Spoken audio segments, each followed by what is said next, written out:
Primaries. We don't have many left, and we love them because they keep sending new signals about voter attitudes this turbulent political year. Today, Wisconsin, Minnesota, and South Carolina, and happily, we are there. Now you see him, now you don't. President Trump dodges an Iranian threat last month in Turkey by sneaking off Air Force One and into an aviation catering container. We have the misdirection details. Back in June, New York Democratic Congresswoman Grace Meng asked Todd Blanche to put in writing that the anti-weaponization fund was dead. He refused. Now he has, and because of that, he is Attorney General. Is Meng satisfied? We're going to ask her.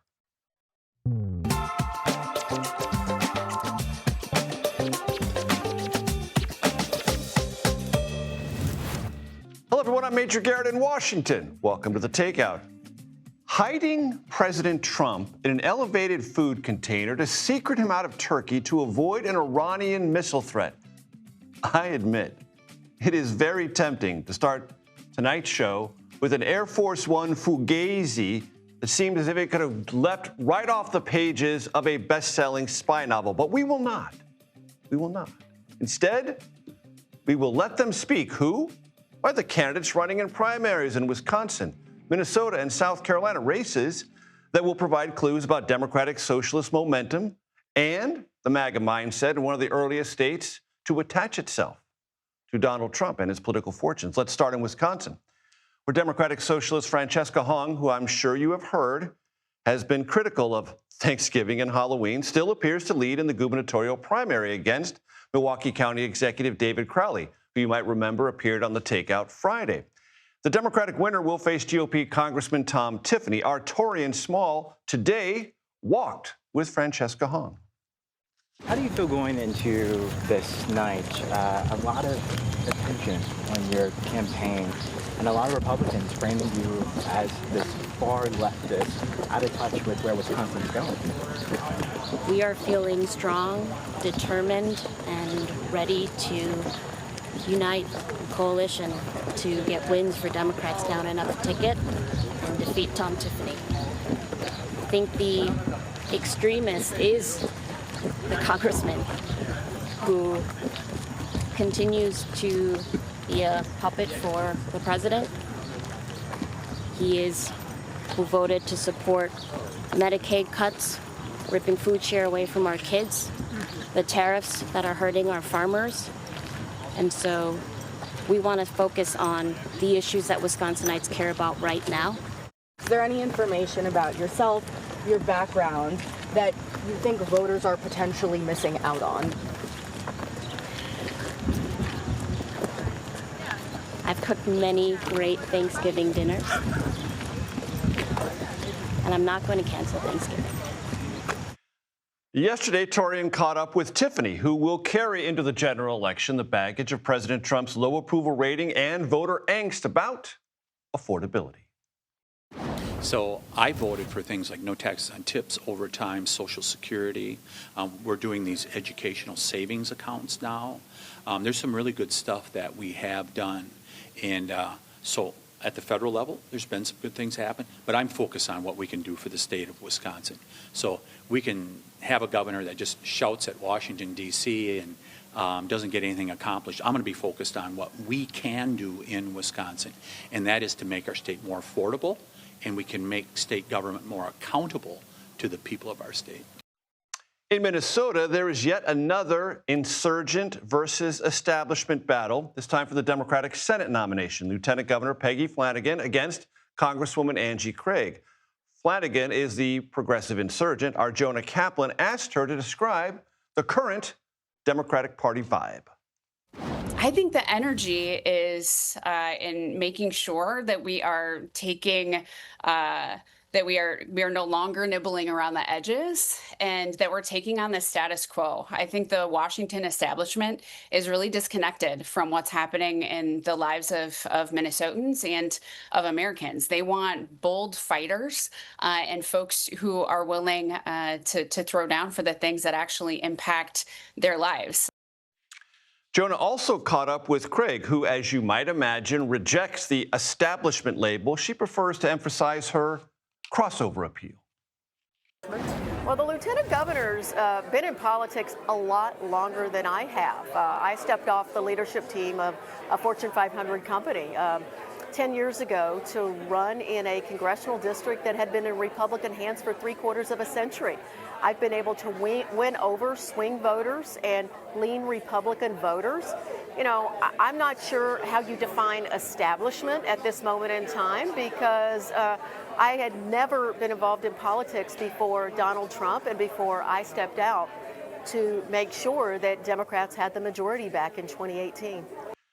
South Carolina today conducts what can only be described as a hurry-up primary to replace the late Lindsey Graham, who died quite unexpectedly a month ago today. Graham's sister, Darlene, has been appointed to her brother's seat and is now running for a full term with Trump's endorsement. Now, there's a crowded GOP field challenging her, and an August 25th runoff is certain. Our Mark Strassman spent time with Darlene Graham yesterday. I'm very honored to have President Trump's endorsement. I think it means a lot to people here in South Carolina, and people should support me because, like I've said, I'm going to work really hard for the people of South Carolina every single day. I'm getting in it for the right reasons. I'm not getting into it for self-ambition, power, or anything like that. I'm still grieving my brother. It would be a lot easier for me just to stay at home and sit on my couch and focus on my kids. But I want to serve the people of South Carolina. Mark also spent time with a bit of a surprise entrant into this race, former Governor Mark Sanford, who last ran for office in South Carolina in 2018. He lost his congressional reelection bid back then to Trump-endorsed Katie Arrington. So Mark asked the natural question, what does Trump's endorsement for Darlene Graham do to Sanford's chances? It doesn't help them. I'd be the first to admit that. But, you know, I think what matters ultimately in every race are the ideas that you're espousing, the ideas that you're trying to advance, and the degree to which they fit with where people are coming from in life. And I think what's interesting is, for a long number of years, and frequently I was sort of tilting at windmills, I have talked about unsustainable spending and how it will have an effect. Now, we do not have a strict seniority system here at the Takeout, but Mr. Strassman is our senior-most correspondent in our Action News-looking team coverage box. You see it right there. Isn't it exciting? So let us begin with the experience and wisdom that is Mark Strassman. Mr. Strassman, take it away. Well, Major, I want to give you three names, okay? Russell Fry, Ralph Norman, Mark Sanford. Two current congressmen from South Carolina and a former governor and congressman from South Carolina. All of them are also running in this election, where the primary focus is on Darlene Graham. These three men are all experienced, canny operators in the world of South Carolina politics. And when Darlene Sanford was appointed to fill out the remainder of her brother's seat, I don't think anybody here objected. But when she was then pushed as a potential successor to her brother and received the backing of President Trump, that bothered a lot of Republicans here, because after all, an open Senate seat is a plum opportunity for a lot of people. So where does that leave us? It leaves us with voters trying to figure out, do I back the president and do I believe in the Graham name, or to go with one of these more seasoned politicians? And that's kind of where we are here, and why Darlene Sanford Darlene Graham rather, is often asked the question, why do you deserve this opportunity? And her response, of course, is that she promises to fight every day on behalf of South Carolina and South Carolinians. And when I asked her today, well, what's the number one issue that affects your potential voters and will be the separator between you and the others, she said affordability. So it clearly is a complicated scenario here. As you mentioned, Major, this is almost certainly headed for a runoff. She said as much this morning to us. And so we're going to have to see. Polls close in a couple of hours. And a runoff is all but certain, a runoff that would happen in a couple of weeks. And the question is, which two candidates will make that runoff? And Mark, in your travels, do voters there feel torn about their choices in any way? That's a really, really good question. there certainly are a number of Republican voters here who are Trump supporters. I mean, the president is still very popular in South Carolina, and a lot of those voters will take the president's endorsement very seriously. In fact, it may be the decider for a number of them. The question is, for how many? And again, some of it's going to be like, which candidate can bring out their diehard supporters? I mean, it's a lot to ask to come out on a 90-degree day to vote, and we're going to see. The turnout's not expected to be great. Who that favors is a little bit unclear, but all eyes will be on Darlene and what kind of a turnout she's able to generate, and so we're going to see in the next couple of hours. Mark Strassman, thank you so very much. I'm going to go down to Torian Small, who joins us from Madison, Wisconsin. Torian, take it away.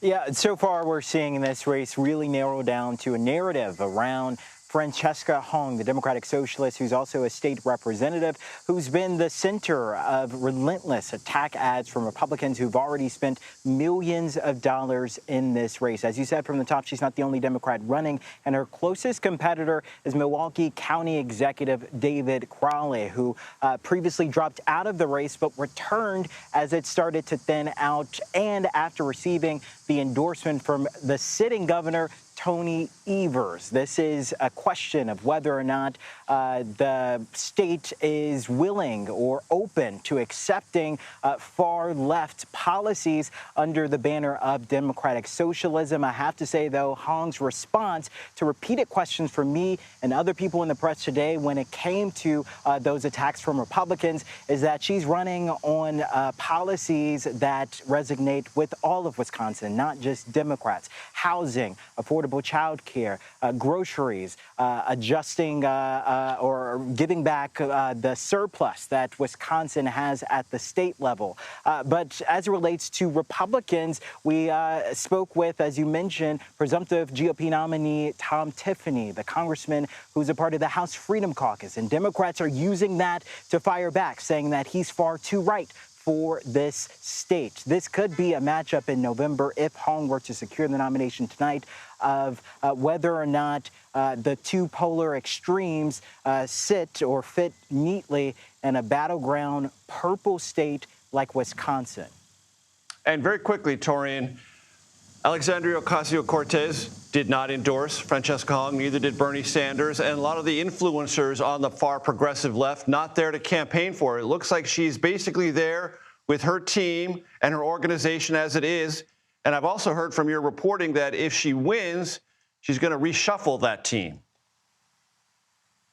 Yeah, and that's the thing. I think she's been very introspective today. She's been, as you saw in the sound bites that we played earlier, taking her time in answering these questions because she's been asked about some previously controversial statements that she's made before. I think this reshuffling is, in her mind, an alert that she would have to appeal to a broader tent when it comes to her messaging. And I also got to point out that even though there's been a lot of trepidation from a lot of national Democrats to get behind her right now, Governor Tony Evers yesterday and previously this week said that he would be willing to support the nominee, whoever it may be. Torian Small, thank you very much. Third in our Action News team coverage, but first in our hearts, Jonah Kaplan in Edina, Minnesota. Jonah, take it away. Major, I was going to say, from the state of Walter Mondale, I'm not going to exploit for journalistic purposes the youth and inexperience of Mark Strassman, but I got you there. Thank you very much. Well played, sir. Let's tell you here about... Thank you. I'll be here all day. This is quite a primary because, look, this is another proxy war, another battle for the future direction of the Democratic Party. And you've got, as you laid out very plainly, Lieutenant Governor Peggy Flanagan. She's been in power 7 years and tied to Governor Walz and a champion of some of the progressive policies that have been enacted by this state legislature here. So we're talking about paid family leave, paid sick leave, paid mandatory, all those things, maternity leave, and also free lunches and expanded benefits for undocumented immigrants. But on the other hand, you have Angie Craig, who is a champion of the moderate wing of the caucus. She's won a Trump-leaning district 4 times since 2018. And so this is really about the future. I spoke with both candidates, and they both talked about kind of the stakes of this, considering who they could go up against. The expected Republican nominee, Michelle Tafoya, who definitely has name recognition in a state that has already elected before a comedian, Al Franken, and a former wrestler, Jesse Ventura. And in that conversation with Michelle Tafoya, what did she tell you, Jonah, about how she sees the race and what her background as a well-known sideline reporter covering the NFL does to prepare her? It's interesting. We spoke with her this morning as she voted here, and she talked a lot about her idea of coming off the sidelines, literally and figuratively. That's what she did for her job, but also how she thinks and considers Minnesota a purple state, and especially if you consider going outside the Twin Cities. There is much more to Minnesota and their lakes. There used to be 1 out of every 5 jobs here was manufacturing. Now it's 1 out of every 11. There's a strong agricultural sector here as well. And people are fed up with the fraud crisis that we had here, her words. And she says that this needs to be a state of common sense. Now, yes, I made a joke earlier about Walter Mondale. Reagan couldn't even win Minnesota. But if you look in the Senate races of the past, Minnesota has elected Republicans before. It was only about 16 years ago when it was Norm Coleman who occupied one of those Senate seats. Jonah Kaplan, thank you very, very much. We learned this morning through dogged reporting from the Washington Post that President Trump engaged in a dramatic act of misdirection last month to avoid a security threat from Iran as he was departing the NATO summit in Turkey. Trump boarded an older version of Air Force One, then secretly left that plane, hiding inside a catering container to take another plane. Both of those planes flew to England, where the president was able to switch back and do so undetected. Reporters and White House staffers on board the decoy plane had no idea the president was not on board. They were, therefore, unwittingly exposed to some measure of danger. And even after the threat was over, long over, the White House disclosed nothing about this particular maneuver. Our Ed O'Keefe joins me now from the White House. And Ed, I'm glad the weather today is much better than it was yesterday. Describe what we've learned and what are the implications of all of it? Well, what we've learned is what you laid out there, that there had been a threat. U.S. intelligence said it was facing a potential threat of Iran trying to attack the aircraft as the president was leaving a NATO member country, Turkey, but one that sits right next to Iran. And so they took this step. And people may recall that the morning that he was leaving Turkey, he announced on Truth Social, hey, remember my new plane that I flew over here in? Well, it's such a hit, we're sending it to the UK so the troops can take a look at it. And that immediately set off alarm bells with the press that, no, that could not have been the reason. There must have been something up with security concerns. We later reported here at CBS, as did other outlets, that in fact, yes, there were concerns the Secret Service had with potential vulnerabilities with the new jet because it doesn't have some capabilities that the older blue and white ones do.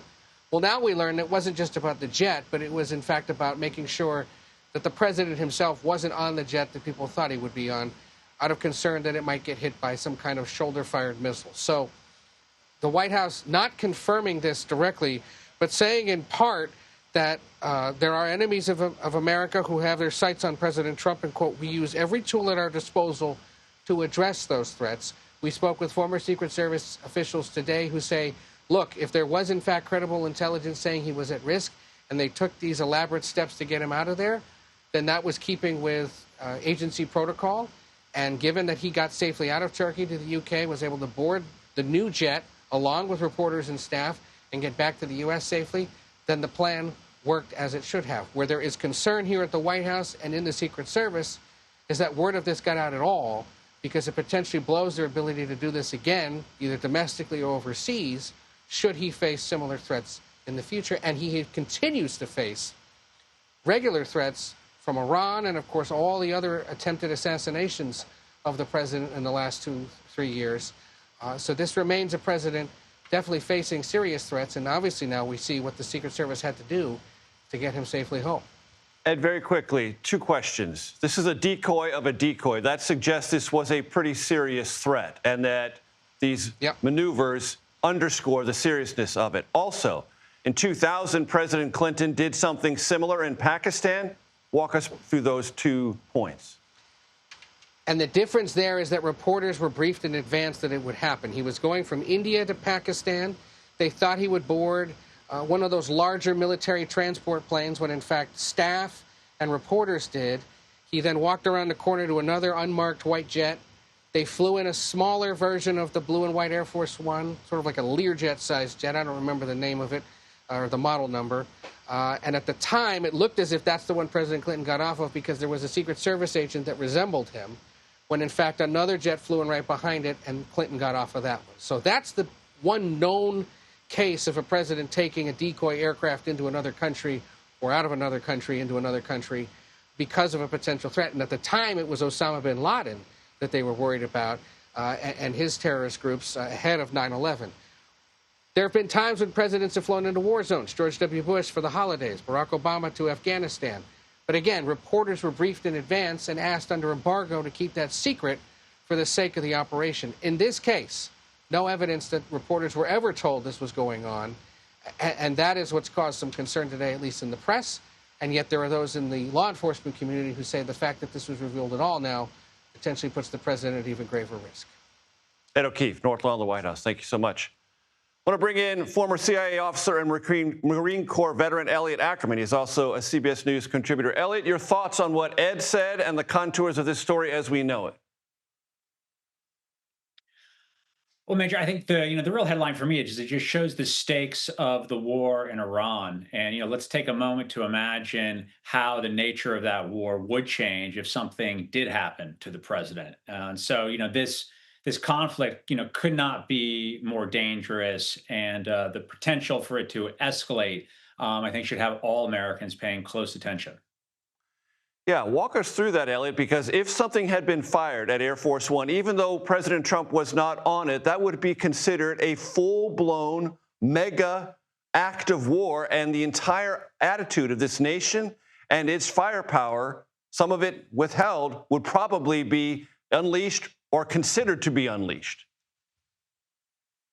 It would, and I don't think it's an exaggeration to say that it would completely change the game, because it would demand a response from the United States, an escalation from the United States. And that's how, and if you look in the past or history, regional wars can grow, can become world wars. If you look at the First World War, it started with the assassination of a head of state. So, if anyone needed to be reminded that the war in Iran is a very high stakes game, this should remind them. And your thoughts about the misdirection, what it said about the credibility of the threat, and the fact that it was never disclosed, and those who were on the decoy plane were none the wiser. Right. And I think what Ed was talking about earlier, obviously it really shows how norms have changed since the Clinton era. That, I can't imagine a scenario where the threat credible, where the press, would be informed ahead of time, just because so much has changed since the year 2000. But again, it is yes, that operation has been blown. So if the Secret Service faces a similar threat in the future, they're going to have to come up with a different protocol to get the president safely home. And is that an operational hazard? It certainly is. I think from the perspective of the individuals who are in charge of the president's safety, they would much rather have all of this under wraps. And that has to be held in balance with the fact that the press, as the representatives of the American people, need to know the whereabouts of the president. Elliot, setting this aside for the moment, other things happened today and have been happening for the last 3 or 4 days that seem to be moving in an escalatory direction regionally. What's your evaluation of where this conflict stands right now? We've gone with a conflict that, opened up, and it was about, nuclear weapons. It was about the Iranian regime and their oppression of their own people and the destabilization that they've had in the region. And now it's shifted into a conflict where the most important issue, or one of the most important issues, is the Strait of Hormuz. And the Iranians have discovered they have enormous leverage with that, not only against the United States, but against our partners in the region. So, this conflict has gone from something that we hoped, I'm sure the administration hoped, would be a surgical decapitation that would lead to a regime change, to now something that is drawing out and continues to draw out, and one in which the Iranians get a lot of leverage by waiting out the United States. And they know we have midterm elections coming up soon, and I don't think this war is coming to an end anytime soon. Elliot Ackerman, always a pleasure, sir. Thank you very much. Still to come, New York Democratic Congresswoman Grace Meng. There's a new Justice Department memo that seeks to shield outside White House advisors from congressional oversight. What does she think about that? And what is her sense of Democratic Party divisions? Also, the latest death toll from the earthquake in Colombia, 181, and expected to rise. Search and rescue efforts, though, continue. Plus, Newark International Airport's new technology upgrade to prevent runway collisions. Secretary of Transportation Sean Duffy talks to our Chris Van Cleve about that and a recent communication foul-up with Marine One. The Takeout returns in 90 seconds.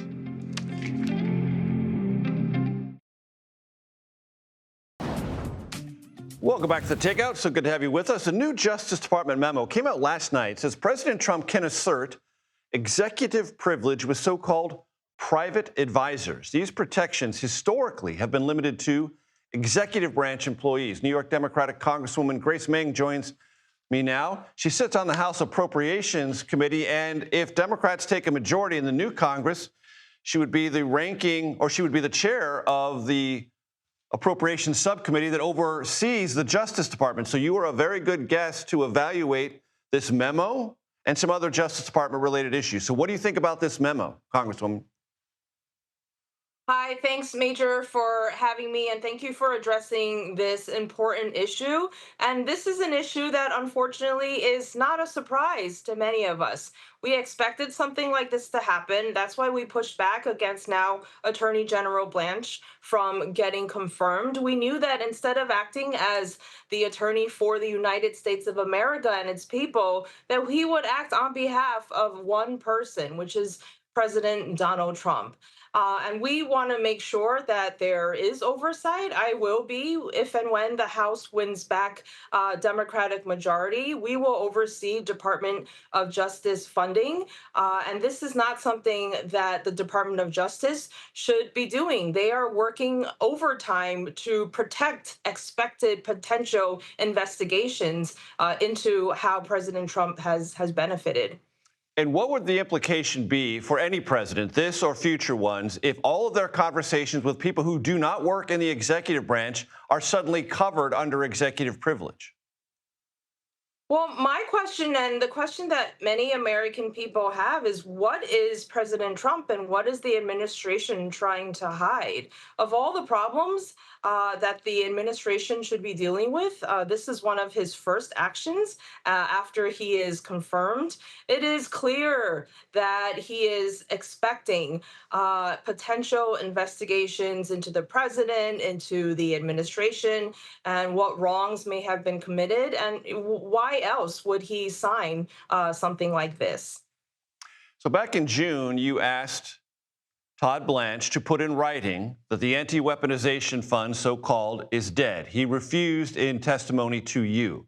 He has subsequently done that and therefore won Senate confirmation. You've read the document he signed and that he put in writing. Are you satisfied that the anti-weaponization fund is in fact dead? I honestly have been skeptical since the beginning. It was in front of my subcommittee when he first announced publicly to the country that he would not be pursuing setting up that fund. But at the moment, he refused to commit that in writing. And then on the eve of him attempting to get confirmed by the United States Senate is when he magically and suddenly decided that he wanted to put it in writing. So let me be clear that the fight is not over. When House Democrats take back the majority, it will not only be under my subcommittee, it will be my responsibility and obligation to make sure that people know that the fight is not over. Congress has an oversight obligation, whether it's through hearings, whether it's drafting language in our budget, explicit, specific riders that ban a fund, whether it's the fund that was written in the way it was or variations of this fund that may appear creatively in other formats from being implemented. Let me just follow up on that with you, Congresswoman, because as you know, there is an existing tort fund. If an American citizen is wronged by the federal government, they can apply and sometimes receive compensation. That exists. Some reporting already suggests that some allies of the president have already availed themselves of money through that existing fund. Would you put scrutiny on that as well and try to fence it off in some way if you become the majority party with exercise control over appropriations? I think all options are on the table. And when we are in the majority and when Hakeem Jeffries is our speaker, that is absolutely our responsibility to look at that. And one of the things that we were upset about was that this fund would be dedicated towards January 6th insurrectionists, people who beat and attacked law enforcement officers in the people's house. One last question, very quickly on politics. Reporters are sometimes blamed by politicians for obsessing over intra-party divisions, but they do appear real right now. What would you say is the unity concept of the Democratic Party and this friction between so-called establishment and insurgent Democrats? You're probably referring to a lot of the primaries that are happening across the country at all levels of government. This is something that we see every year, every cycle. Primaries are a normal and typical part of our democratic process. And as we saw most recently in the state of Michigan, after the primary, there was a beautiful demonstration of unity. What is most important is not the intra-party fights that are happening. They are ways for us to work together, learn from each other, and improve the responsiveness and effectiveness of our party. But what's most important is to fight back against the real enemy, which is the Republican Party and this administration in November. New York Democratic Congresswoman Grace Meng, I appreciate the time. Thank you. Thank you. Next, Secretary of Transportation explains why a plane was permitted to take off as Marine One prepared to lift off from the White House. It's an interesting story. We'll learn more about it when we come back. This is The Takeout.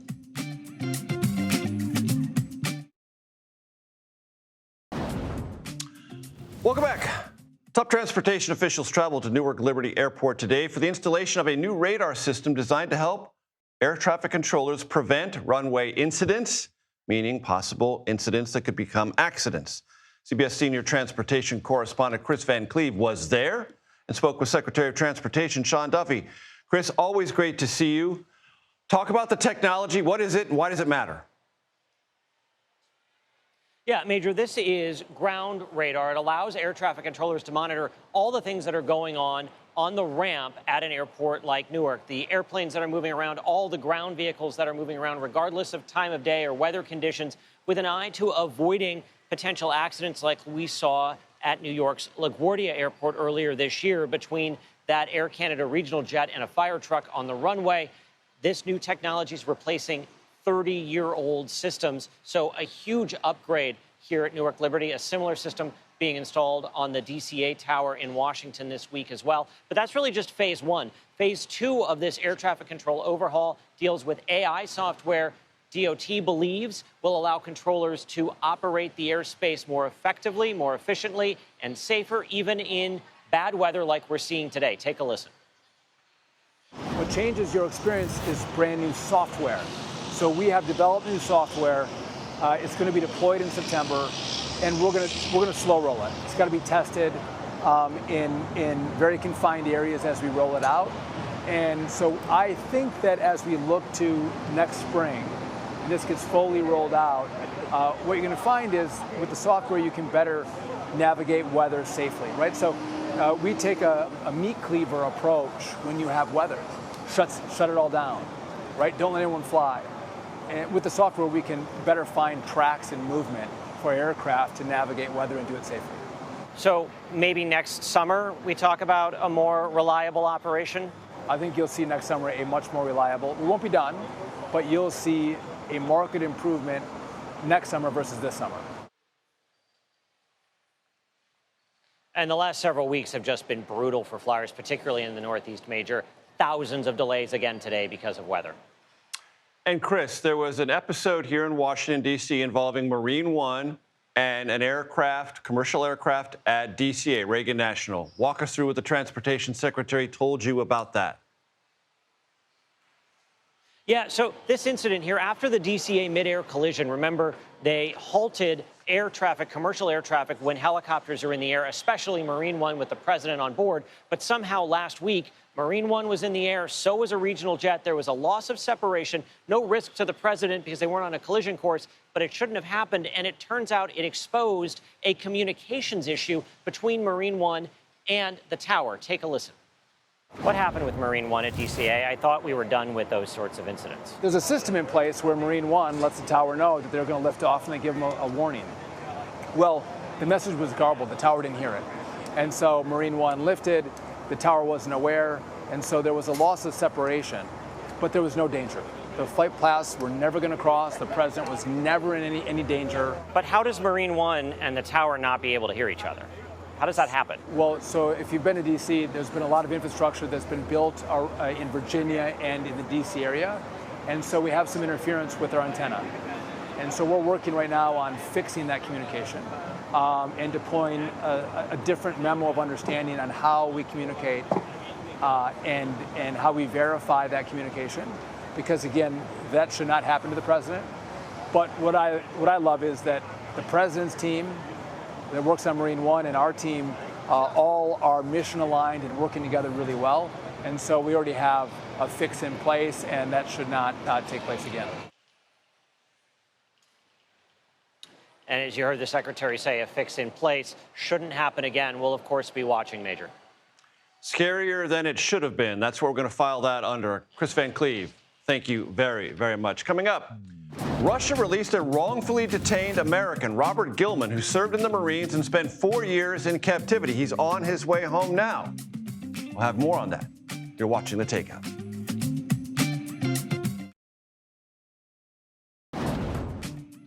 Welcome back to The Takeout. Here is a look at what else we and now you are watching this evening. Rescue crews in Colombia are searching for survivors of yesterday's 7.4 magnitude earthquake. The death toll currently stands at 181, and it is expected to rise. 2,500 people are injured, 195 still reported missing. The United States has pledged more than $15 million in emergency relief, and organizations in South Florida are working to send additional assistance. Russia has released Robert Gilman, a U.S. Marine veteran who was detained for more than 4 years. A moment ago, I described him as wrongfully detained. That is a specific State Department designation that does not apply to Gilman. He was unjustly detained. He was initially convicted of beating a police officer and had time added to his sentence for assaulting prison guards. Advocates for Gilman's release say he suffered both physical and psychological abuses, including the administration of psychotropic drugs. On social media, President Trump shared this photo. You can see Gilman on the left. Trump says Russian President Vladimir Putin agreed to release Gilman on humanitarian grounds due to his deteriorating health. This was not part of a prisoner exchange with Russia. Scandal-plagued Congressman Max Miller is staying in his race in Ohio. Now our friends at Sabato's Crystal Ball and elsewhere, meaning Cook Political Reports, say his re-election race has been moved toward the Democrats, now regarded as a toss-up. Our reporter panel will discuss that and a whole lot more when we come back. You're watching The Takeout. Welcome back. Reporter panel time. Love reporters because reporters know things. Sabrina Rodriguez, politics reporter for the Wall Street Journal. Dave Leventhal, senior editor for Notice. Remember, that's news of the U.S. All right, we went to break. Max Miller, Republican from Ohio. Sabrina, what are your thoughts on that and maybe a larger Ohio story? I mean, I think what's interesting is seeing the opening that Democrats have this year in Ohio. I think we've, for the last few cycles, seen it become more solidly red. Being from Florida, I've seen the shift happen. It's not the only swing state where that's taken place. But it's interesting to see sort of this opening. We saw just yesterday that the D-Trip announced that they're going to DCCC, the Democratic, House Democrats campaign arm. They announced that they're putting that district as one of their red to blue program, sort of acknowledging that they see that they have an opening. We saw the Cook Political Report nonpartisan ratings. And Sabato's both move it to toss-up. It's a toss-up. So this is really an opening for Democrats. And the larger story in Ohio is Vivek Ramaswamy, the Republican nominee for governor, not really setting the world on fire. There is going to be a competitive Senate race. Sherrod Brown trying to win back the seat he lost against John Husted. Those things will at least appear competitive. Not guaranteed at all for Democrats, but at least an environment that feels a bit more competitive than the last couple of cycles. 100%. And Democrats right now heading to November, I mean, they want to have a bigger playing field. They want to have, obviously we want, Democrats want to have some big majority come November and win all these seats. The more openings that they have to do that, obviously the better for them, the more optimistic they're feeling heading to November. Dave, speaking of Ohio, when I have you on this program so very frequently lately, we have talked about your reporting, which is becoming a unique niche for you, about stock disclosures, violations thereof, and now there's someone from Ohio we need to learn about. Absolutely.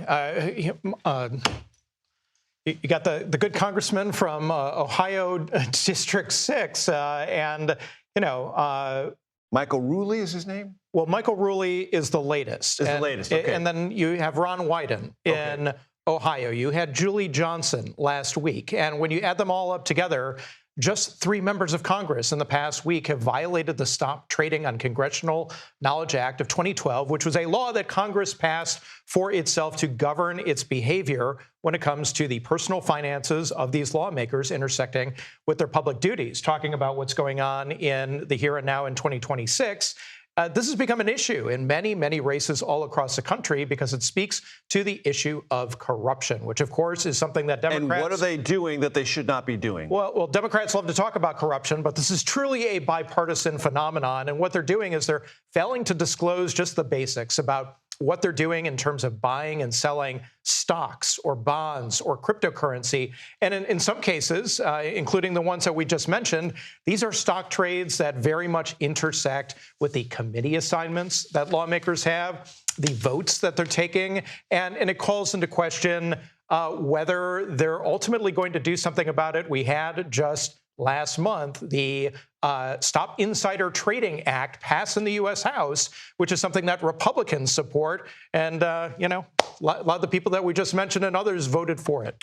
Serena, we talked a little bit at the top of the show about this grand and elaborate misdirection that the White House carried out in Ankara, Turkey, as the president was leaving the NATO summit to keep him safe in a situation that appeared pretty dangerous. And we only learned about it through some very intrepid reporting from the Washington Post. I think that's the question here, right, is would we have ever found out about it if it was not a scoop from the Washington Post? I think everyone can agree, of course, about the safety of the President of the United States. Absolutely. That in a situation like that, you wouldn't want to go and tell the media, alert everyone in of real this time, happening of course not, no. in the moment. But I think it is unique that we've been having conversations for weeks about the fact that he had to go on the old Air Force One and the fact about the questions around the safety of the new refitted plane. And the fact is that he wasn't even on the old Air Force One. And again, that weeks have happened since that trip, and we had no indication, nothing of this threat and nothing about the fact that he wasn't on that plane. And David speaks to a couple of things. The threat obviously was real enough that they really had to take different kinds of measures, atypical ones. And it sort of undercuts the idea that Iran really doesn't have anything it can do that can be threatening. And that latter point is a thing that if people are wondering, well, what's the big deal about this? He got on another plane. That's understandable. Why did he get on the plane in the first place? Because there's some capabilities there that they're nervous about. And Donald Trump has been talking about so long about how degraded Iran's weapons capabilities are, how the United States is winning, how we are ascendant in this war, and we are number one. Well, that's an indication that it's going the other way. Dave Leventhal, you get the final word. Sabina Rodriguez, great to have you here. Thank you very much. Quick reminder, The Takeout is available as a podcast on Apple, Spotify, YouTube, and everywhere else. You can find each show there along with our long-form interviews, of which I'm happy to say we do many. Happy Tuesday, everyone. This is The Takeout, relentlessly curious, reliably civil, occasionally clever. The Daily Report, next.